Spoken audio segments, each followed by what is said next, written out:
We all agree that the Platinum Jubilee celebrations were in fact simply wonderful. I don't know about you, I enjoyed every moment of it. Can't believe really that it's only a couple of months ago. It seems like years when you think about it now, but it was wonderful to see Her Majesty the Queen with Paddington Bear, and then of course taking that wonderful reception on the balcony of Buckingham Palace. But according to a very good source, Her Majesty the Queen really didn't feel, and as ever we have to say allegedly, that every aspect of, shall we say, older generation was serviced with the entertainment.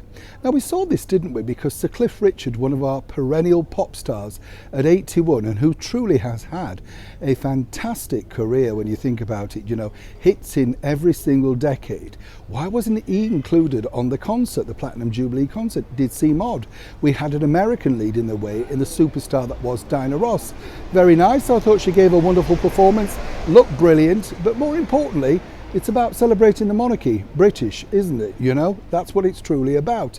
We had Rod Stewart lower down the bill, who gave a wonderful rendition, whatever people say, of Sweet Caroline by Neil Diamond.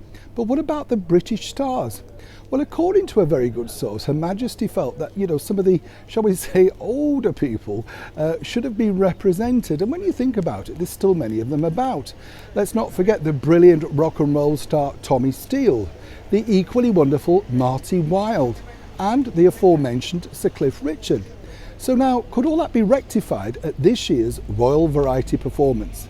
Now, if you don't know, the Royal Variety Performance is a major event here every year, attended by senior members of the British monarchy, once by Harry and Meghan, and then of course by the Cambridges and Her Majesty the Queen. The Queen Mother, by the way, loved it, loved attending it every year, loved all the stars, all the glitter, all the glam, all that sort of stuff. According to a very good source, there will be further celebrations to celebrate the 70th year on the throne of our wonderful monarch. And this could see some of the older stars, including Sir Cliff, being featured on the bill, and lots of references to her reign throughout those decades, because she did attend many. Now, what's interesting, a lot of people will forget, is that Her Majesty the Queen pulled out of one famous Royal Variety Performance in 1956, and this was at the very last minute during the Suez Crisis.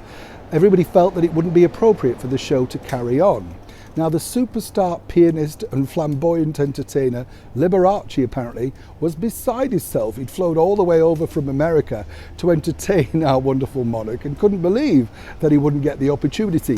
He did further down the years, but apparently through the tears, the glitz and the glamour and the diamond rings, he decided to put on his own concert back at the hotel with all the other stars, celebrating what he would have played for our wonderful monarch in his suite. Don't you just love showbiz? They'll never give up, will they? Let's hope that Sir Cliff, Marty and all the rest of them do get included on this wonderful celebration in a wonderful year for a monarch that has done so much in ways of service to the United Kingdom, the Commonwealth, and more importantly, the world. Neil Sean in the very heart of London.